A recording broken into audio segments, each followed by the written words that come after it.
हम लोग अभी बहुत लाचार हैं, मजलूम हैं, कुरीतियों के शिकार हो रहे हैं। सूरज सिंह राही जी जो लंबे समय से वो भीम कथा का भी और बुद्ध कथा का भी आयोजन करते हैं।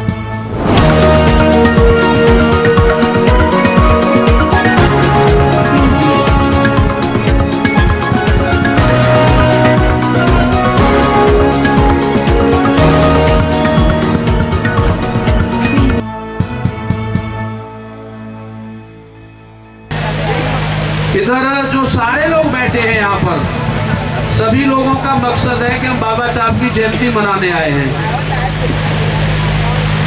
सभी लोग बताएंगे कि बाबा साहब ने बड़ा त्याग कर दिया, त्याग करने के बाद संविधान बना दिया, हिंदू कोड बिल भी पास करा दिया, हमें अच्छे मकान बनाने का भी मौका दे दिया। सारे काम बाबा साहब ने कर दिए। ये सारे काम करने के बाद हमने अपनी जिम्मेदारी कितनी निभाई? बाबा साहब आए, करके चले गए, लेकिन हम क्या कर रहे हैं? हम कब तक बाबा साहब के गुणगान करते रहेंगे? कब तक बाबा साहब के संघर्षों को याद करते रहेंगे? हम अपनी जिम्मेदारी कब निभाएंगे? हम अपनी जिम्मेदारी नहीं निभा रहे। बाबा साहब डॉक्टर अंबेडकर ने हमको शिक्षा दे दी। बाबा साहब डॉक्टर अंबेडकर ने हमको शिक्षा दे दी। और बाबा साहब डॉक्टर अंबेडकर ने शिक्षा की बात क्यों की? क्योंकि बाबा साहब डॉक्टर अंबेडकर ने अपना गुरु माना था ज्योतिबा फुले को। और ज्योतिबा फुले ने बाबा साहब के आने से पहले एक बात कही थी, शिक्षा बिन मति गई, मति बिन गति गई, गति बिन शोषित हताश हुआ और वो गुलाम हो गया। एक शिक्षा की वजह से हमारा कितना नुकसान हुआ? हमारा शासन भी चला गया, हमारा सब कुछ चला गया और हम जीव जंतुओं की तरह, जानवरों की तरह हमने जीवन जीना शुरू कर दिया। बाबा साहब जो हमें दे करके गए, हमारी क्या जिम्मेदारी है? हम लोगों की क्या जिम्मेदारी है कि बाबा साहब जो हमें दे करके गए, क्या हम उसे संभाल के रख पा रहे हैं? यदि हम उस बात को संभाल करके रख पाते तो 18 मार्च 1956 को जब बाबा साहब डॉक्टर अंबेडकर आगरा में आए थे, जहाँ से श्रद्धेय राही जी आए, उसी जिले से, अब तो उनका अलग जिला बन गया है फिरोजाबाद, पहले वो आगरा में शामिल थे। 18 मार्च 1956 को बाबा साहब डॉक्टर अंबेडकर बहुत दुखी मन से कहते हैं कि मुझे मेरे समाज के पढ़े लिखे लोगों ने धोखा दिया है। बाबा साहब डॉक्टर अंबेडकर ने आगरा में कहा था कि मुझे मेरे समाज के पढ़े लिखे लोगों ने धोखा दिया है। मैंने तो ये सोचा था कि जब मेरे समाज के लोग पढ़े लिखे हो जाएंगे, आईएएस हो जाएंगे, आईपीएस हो जाएंगे, जज हो जाएंगे, डॉक्टर हो जाएंगे, वकील हो जाएंगे, तो ये मेरे समाज को आगे बढ़ाने का काम करेंगे। लेकिन मैं देख रहा हूँ कि ये सारे लोग तो बीबी और टीवी में मशहूर हो गए, इन्हें समाज से कोई लेना देना नहीं रहा। ये बात जब बाबा साहब आगरा में कह रहे थे, मैं पैदा नहीं हुआ था, मैं 17 जनवरी 1959 को पैदा हुआ, लेकिन मुझे मेरे जो गार्जियन थे, मेरे पिताजी रहे, मेरे बड़े भाई रहे, वो सब बताते रहते थे कि बाबा साहब आगरा में आए और बाबा साहब ने ये बात कही। बाबा की वो बात, बाबा साहब ने जब वो बात कही, हमारी समझ में आ गई, मेरी समझ में उसी समय आ गई। लेकिन आज का जो दौर है, मैं विशेषकर अपनी बहन बेटियों से, माओ से और युवाओं से वार्ता करने के लिए आया हूँ। बाबा साहब डॉक्टर अंबेडकर चाहते थे कि हम इस देश के हुक्मरान बने। बाबा साहब डॉक्टर अंबेडकर चाहते थे कि इस देश के महान व्यक्ति बने। बाबा साहब को चिंता क्या थी और मुझे भी वही चिंता है। आप लोगों के लिए प्रश्न है, ये लोग सब मेरे बाद में बात करते रहेंगे। हम महापुरुषों की संतान हैं, हमारे अंदर जो खून है राजा महाराजाओं का खून है, संत और ऋषियों का खून है। ऋषियों की बात करें तो संत शिरोमणि रविदास जैसा कोई संत नहीं हुआ। यदि हम ज्ञान साधना की बात करें, विश्व का यदि गुरु भारत है हम ज्ञान की बात करें तो तथागत बुद्ध जैसा कोई ऐसा व्यक्ति नहीं हुआ जिसे संसार का किसी ने गुरु माना हो। भारत विश्व गुरु कब था? जब बुद्ध की विचारधारा इस देश में मानी जाती थी। बाबा साहब डॉक्टर अंबेडकर की बात करें तो Baba Saheb doctor Ambedkar the symbol of knowledge in the world, Baba Saheb ज्ञान के प्रतीक हैं दुनिया के लिए। ये अमेरिका के राष्ट्रपति ने कहा। बाबा साहब डॉक्टर अंबेडकर और हमारे ऋषि मुनि क्या चाहते थे? सबकी इच्छा थी कि आप महान बने, अच्छे बने, पढ़ लिख करके आगे बढ़े। लेकिन मैं विशेषकर अपनी बहन बेटियों माँ से पूछना चाहता हूँ कि जब सुबह आप जगती हैं, सुबह जगने के बाद आप सबसे पहले काय का काम करती हो? घर का झाड़ू पोछा लगाने के बाद सबसे पहले गोबर का काम करने चली जाती हो। ये तुम्हारी कल्चर है जो जिससे मैं पीड़ित हूँ। आपको करना क्या चाहिए था? बाबा साहब आपसे क्या चाहते थे कि जब आप लोग सुबह जगें तो आपकी नैतिक जिम्मेदारी बनती है कि आप जगने के बाद घर का झाड़ू पोछा करने के बाद अपने बेटा और बेटी को जगाएं, उसे नहला करके स्कूल भेजें। क्या आप ये काम करती हैं?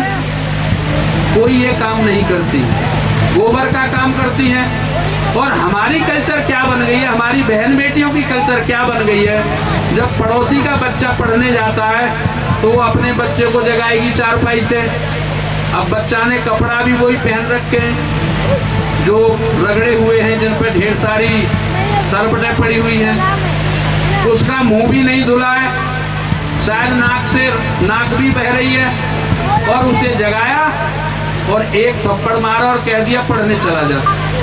ये तुम्हारी कल्चर है। क्या आप इसे बदल पाई? इसे बदलना होगा, इसे आप लोगों को बदलना होगा, बहन बेटी माँ को बदलना होगा।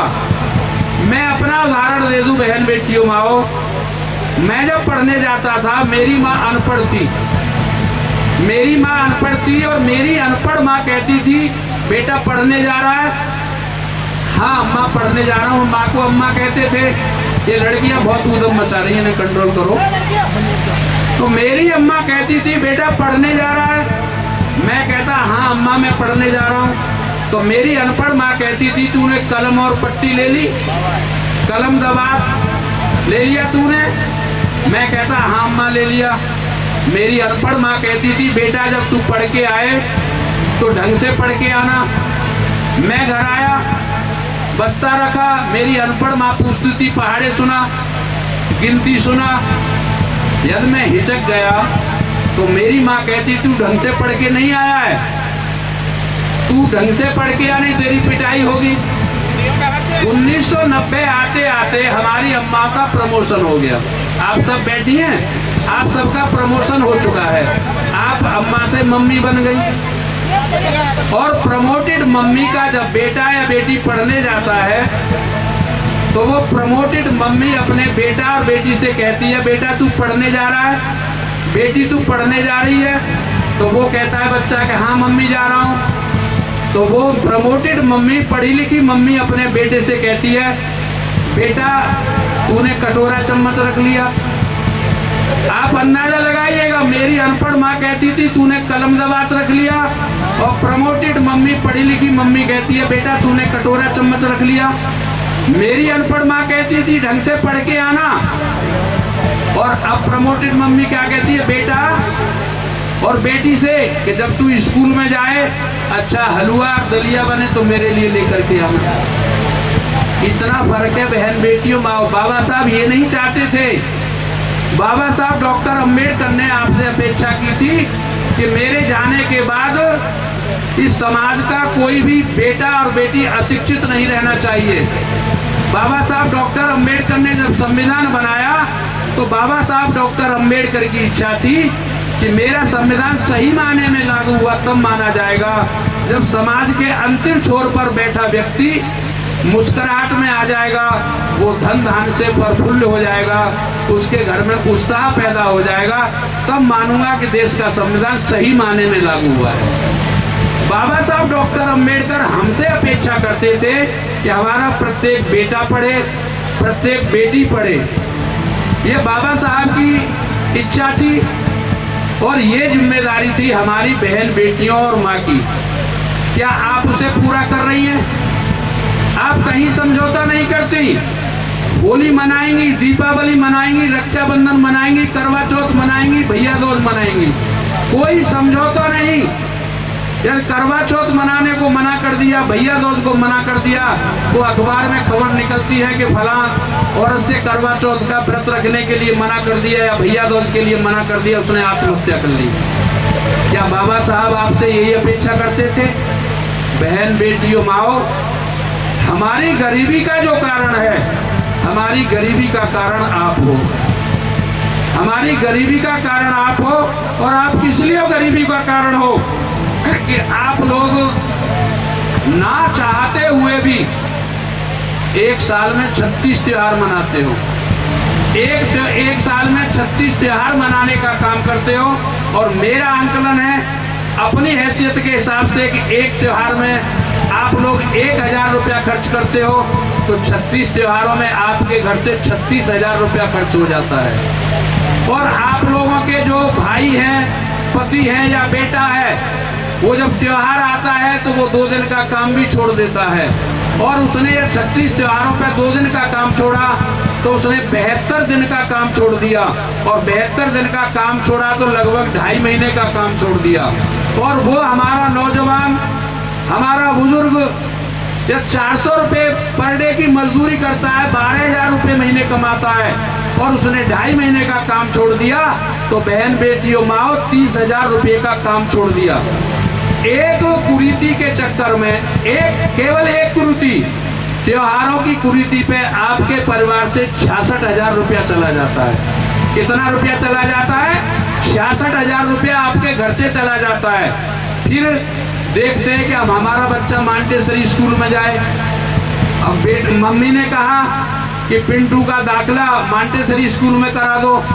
पापा जी लेके गए मांटेसरी के स्कूल वाले ने कहा कि भाई 2,000 रुपया तुम्हें एडमिशन शुल्क जमा करनी पड़ेगी।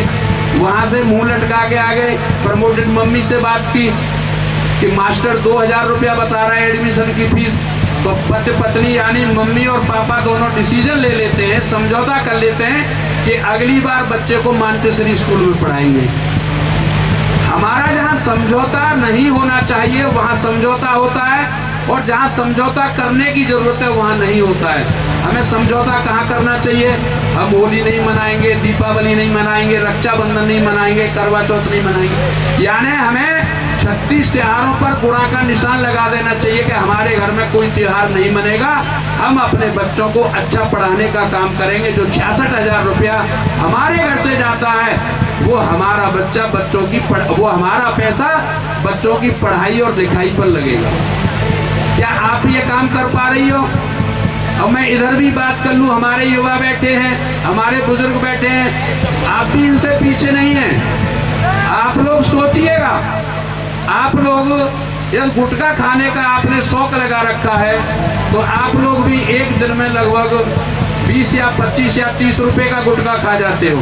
अब आइडिया लगाइएगा, जो हमारा नौजवान, जो हमारा युवक एक दिन में 30 रुपए का गुटखा खाता है तो वो स्वाभाविक रूप से 30 दिन में कितने का गुटखा खा जाएगा?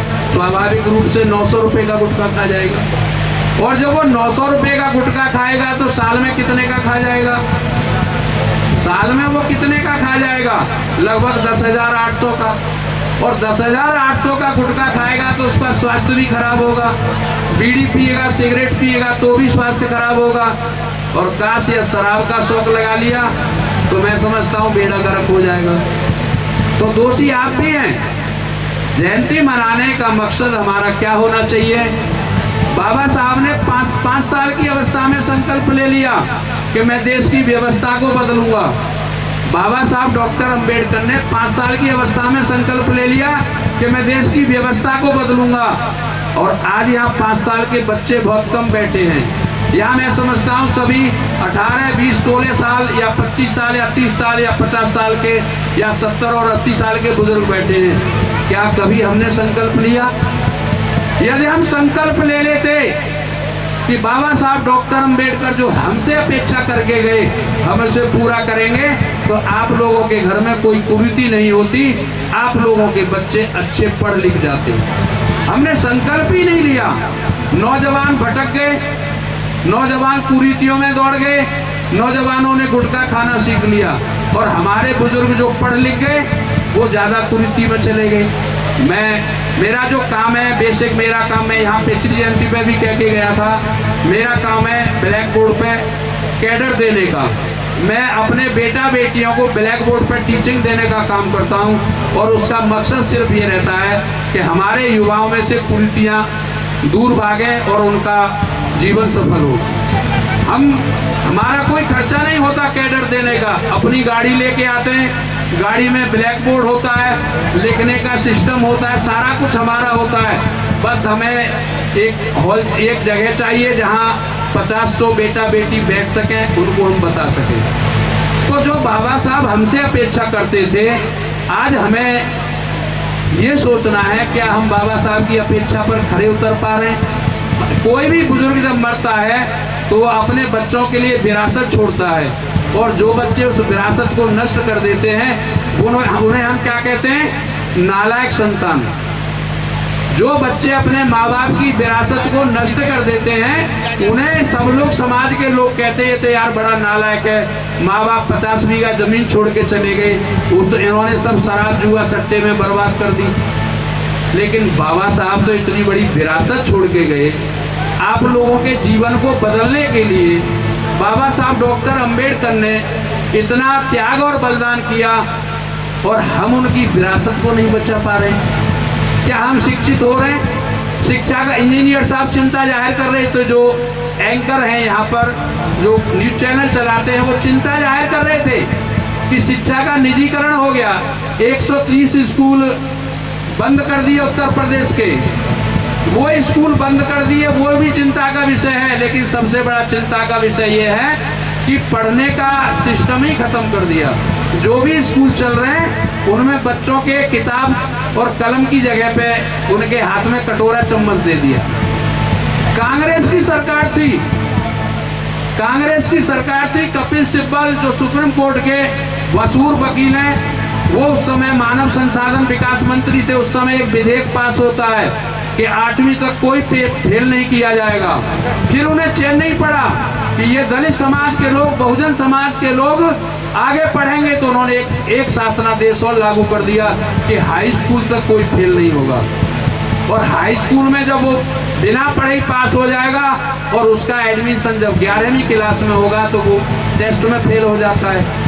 फिर उसके सामने क्या रास्ता बचता है? या तो जुगाड़ वाले स्कूल में जाएगा, जुगाड़ से पास भी हो जाएगा तो वो करेगा क्या? फिर बेलदारी करेगा, फिर फावड़ा लेकर के रोड पे काम करने जाएगा। तो युवाओं, ये चिंता का विषय है। इससे बाबा साहब डॉक्टर अंबेडकर आगरा में कह के गए थे, पढ़े लिखे लोगों ने धोखा दिया है। मैं भी पढ़ा लिखा आदमी हूँ, मैं कोई एहसान नहीं करता। मैं यदि कहीं जयंती में जा रहा हूँ, मुझे तो रात को 2 बजते हैं, 2:30 बजते हैं, मैं समाज के लोगों के ऊपर एहसान नहीं करता। मैं मानता हूँ कि समाज मेरे ऊपर एहसान कर रहा है कि मुझे सुन रहा है।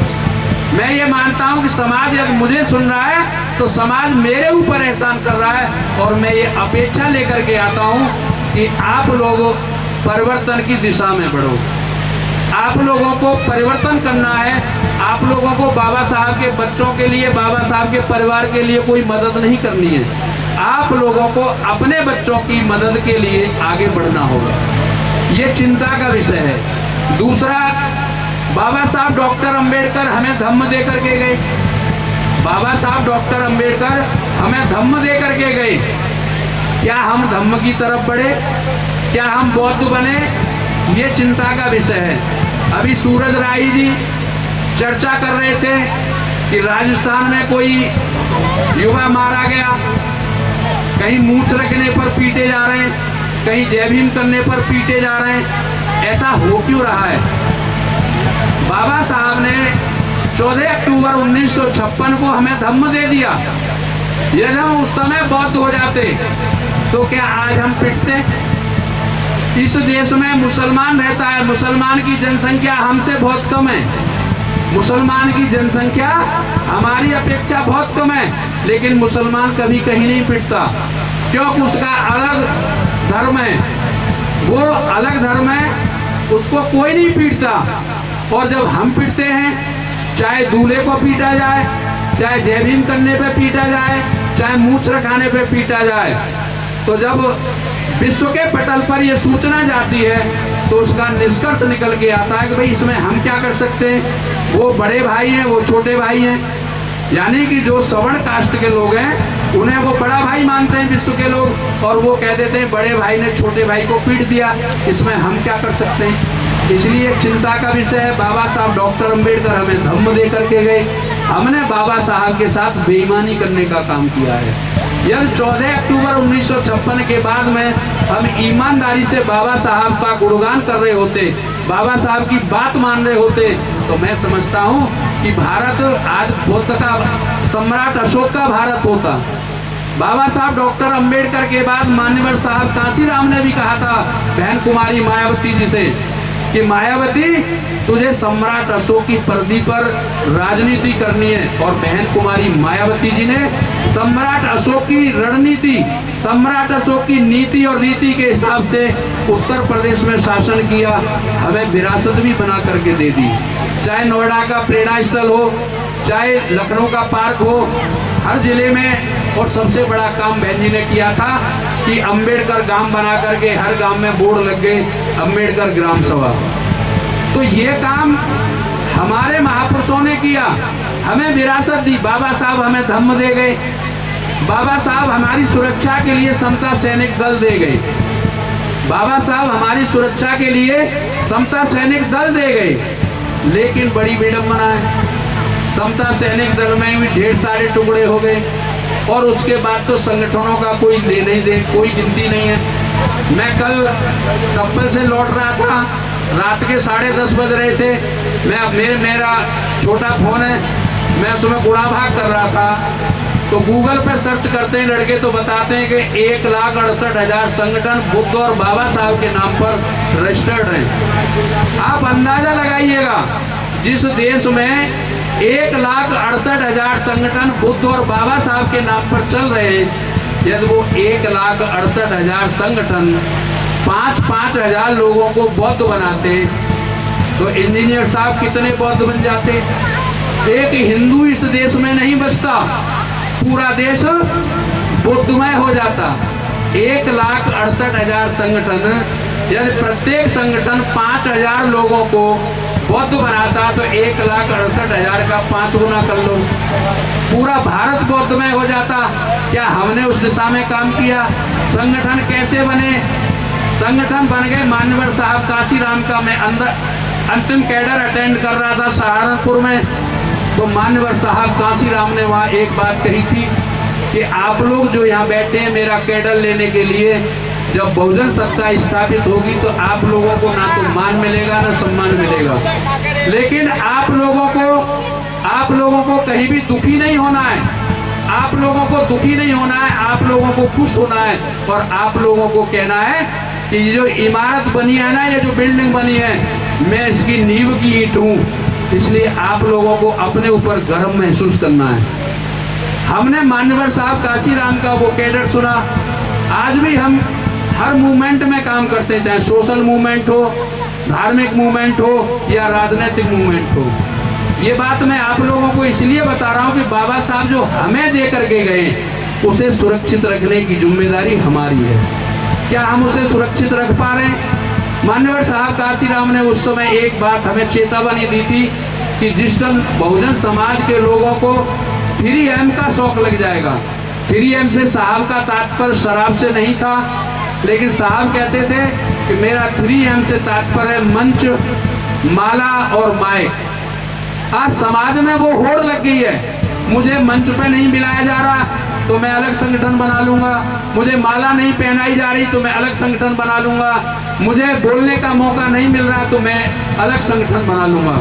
इसलिए मेरे नौजवान साथियों, मेरी बहन बेटियों, माओ, बुजुर्गों, जो बाबा साहब डॉक्टर अंबेडकर आपको विरासत छोड़ के गए, चाहे वो धम्म के रूप में छोड़ करके गए, चाहे सामाजिक तरक्की के लिए छोड़ करके गए, आप लोगों को उस विरासत को जिंदा रखना है। बाबा साहब डॉक्टर अंबेडकर ने आपको राजनीतिक संगठन भी दिया। बाबा साहब डॉक्टर अंबेडकर ने आपको नीला झंडा दिया। बाबा साहब डॉक्टर अंबेडकर ने आपको हाथी का निशान दिया। उस समय आरपीआई हुआ करती थी, लेकिन आरपीआई जैसे टुकड़ों में बटी तो फिर बीच में मान्यवर साहब कांशीराम का उदय हो गया, और मान्यवर साहब कांशीराम ने फिर बाम से बनाने के बाद DS4 बनाई, और DS4 के बाद BSP बना दी।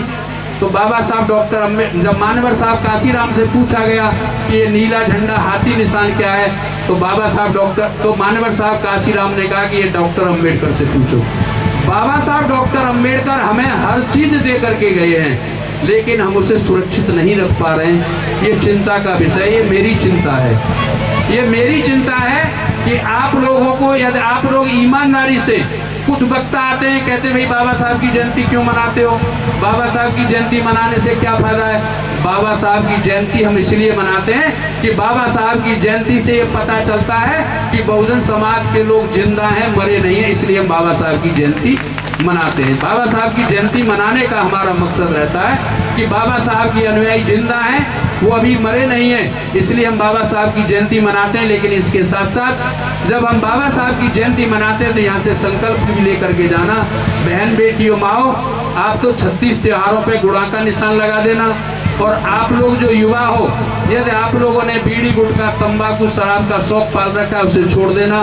मैं आपका भाई, आपका बेटा, आपको भरोसा दे करके जा रहा हूँ कि जब अगली बार हम जयंती में आएंगे तो यहाँ कुछ और ही नज़ारा नजर आएगा, या और ही नज़ारा नजर आएगा। और रह जाती है बात राजनीतिक, बहुत लोग आएंगे, कोई नया, कोई कैसा ही चोला पहन के आएगा, कोई कैसा ही चोला पहन के आएगा। लेकिन एक बात ध्यान रखना, जो पीड़ा जाहिर कर रहे थे ना सूरज राही, और पीड़ा जाहिर कर रहे थे इंजीनियर साहब, ये उन दुश्मनों की कमी नहीं है जो हमारी बारात पीटी जाती है या हमें मूंछ रखने पर पीटा जाता है। ये हमारी स्वयं की कमी है, हमारी स्वयं की कमी है। हमारे कुछ गायकारों ने ऐसे फूहड़ गाने बना दिए हैं, मैं उन गानों पे हमेशा जयंतियों में विवाद होता है। वो गाने चलाते हैं, जब भीम की सेना चालेगी, दुश्मन की छाती हालेगी। भाई कौन दुश्मन है हमारा? इन सारी चीजों पर प्रतिबंध कौन लगाएगा? इन सारी चीजों पर प्रतिबंध लगाएंगे आप युवा। आप युवाओं की जिम्मेदारी बनती है कि ऐसा कोई आक्रोश का जो शब्द आए उस पर विराम लगाओ। हमारी औकात हॉकी खरीदने की नहीं, हमारी औकात तलवार खरीदने की नहीं, हमारी औकात लाठी खरीदने की नहीं। मैं पूछना चाहता हूं उनसे जो ये गाना चलवाते हैं कि भीम की सेना चालेगी, दुश्मन की छाती हालेगी, तो अभी रामलीला सुमन का आगरा में जो राज्यसभा के सदस्य हैं, उनके आगरा में जाकर के करणी सेना के लोगों ने उनके मकान को भी ध्वस्त करने का कोशिश की, गाड़ियां तोड़ दी, जला दी। और अभी परसों की घटना है, इस टोल टैक्स पे, जेवर वाले टोल टैक्स पे उनकी गाड़ी को रोक करके उनकी बेइज्जती कर दी, उनकी गाड़ी को, तो उन्हें वहां जाना चाहिए। हम लोग जो अनावश्यक रूप के कमिटमेंट कर देते हैं, मैं गायकारों से भी कहना चाहता हूं और समाज के लोगों से भी कहना चाहता हूं, जो समाज के अंदर जहर बोलने का काम करते हैं, चाहे वो वक्ता हो या गायकार हो, ऐसे लोगों को प्रतिबंधित करिएगा, वो मंच पे नहीं आने चाहिए। जो समाज में विद्रोह पैदा करते हैं, आप देखिएगा 2007 तक बहुत लाइजेशन बना था समाज में, सब भाईचारा बन गया था। ठाकुर जाटव से प्यार करता था, ठाकुर ब्राह्मण से प्यार करता था, ब्राह्मण वाल्मीकि से प्यार करता था, सारे लोग एक दूसरे के पास में रहते थे। लेकिन 2017-18 के बाद में एक बीमारी आ गई और उस बीमारी ने आप लोगों का सत्यानाश कर दिया। उस बीमारी ने आप लोगों का सत्यानाश कर दिया और विशेषकर युवाओं को मिशन और मूवमेंट से भटका दिया है। तो युवाओं, नौजवान युवाओं, आपकी जिम्मेदारी है, ऐसा कोई काम मत करो जिससे आपका चरित्र प्रभावित हो। आप लोगों के हौसले बुलंद होंगे प्रशिक्षा से।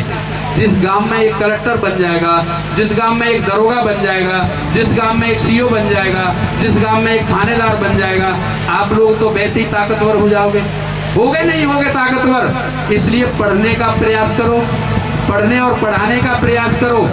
मैं पहले भी कह के गया था और आज फिर दोहरा रहा हूँ अपनी बात को। यहाँ लाइब्रेरी खोलो, इस गांव में लाइब्रेरी खोलो। इंजीनियर साहब भी कह रहे थे कंप्यूटर देने की, मैं पहले भी कह रहा था और आज भी कह रहा हूँ, आप गांव में लाइब्रेरी खोलो। हाई स्कूल इंटर के 5-5 कोर्स, ग्रेजुएशन के 5 कोर्स, और जो लड़का लड़की कंपटीशन की तैयारी करेंगे, चाहे वो फोर्स में जाने की तैयारी करें, चाहे सिविल सेवा की तैयारी करें, उनके लिए सारी जो किताबें होंगी उनकी व्यवस्था ये आपका भाई, आपका बेटा अशोक बौद्ध करेगा। ये मैं आप लोगों से पहले भी कह के गया था और आज भी कह के जा रहा हूँ। मैंने जीवन में कभी गुटखा नहीं खाया, मैंने जीवन में कभी बीड़ी नहीं पी, और शराब की तो बात ही छोड़ दो। मैंने एक शौक लगा रखा है अपने जीवन में कि मुझे जब लगता है कि कोई गरीब बेटा, जरूरतमंद बेटा या बेटी, उसकी पढ़ाई पैसे के अभाव में रोकी जा रही है, तो मैंने संकल्प ले लिया था 2007 में कि मैं बच्चों को पढ़ाने का काम करूं। मेरे भी 4 बेटे, सनी बौद्ध मेरा ही बेटा है, एक बेटा मेरा पुलिस में, एक बेटा सिविल सेवा की तैयारी कर रहा है, लेकिन इसको वकील मैंने क्यों बनाया?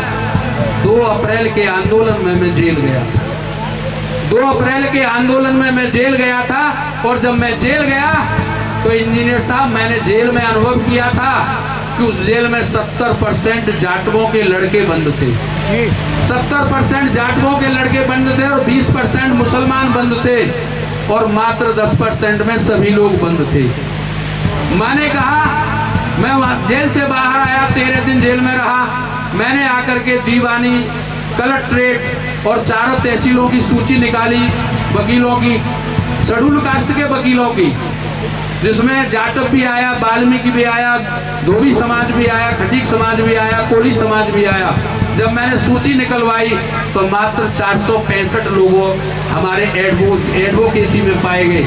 मैंने संकल्प ले लिया कि मैं अपने जीते जी, और मेरा संकल्प पूरा भी हो रहा है, मैंने संकल्प ले लिया कि जो मेरे युवा ग्रेजुएशन कर जाएंगे वो एडवोकेसी करें। सबसे सम्मानित पेशा है एडवोकेसी का, सबसे सम्मानित पेशा है। समाज को सुरक्षा देने का काम भी वकील बखूबी निभाता है। इसलिए मुझसे कोई ये ना कहे कि जब वकालत का पेशा अच्छा है तो तुम अपने परिवार में से वकील क्यों नहीं बना रहे हो।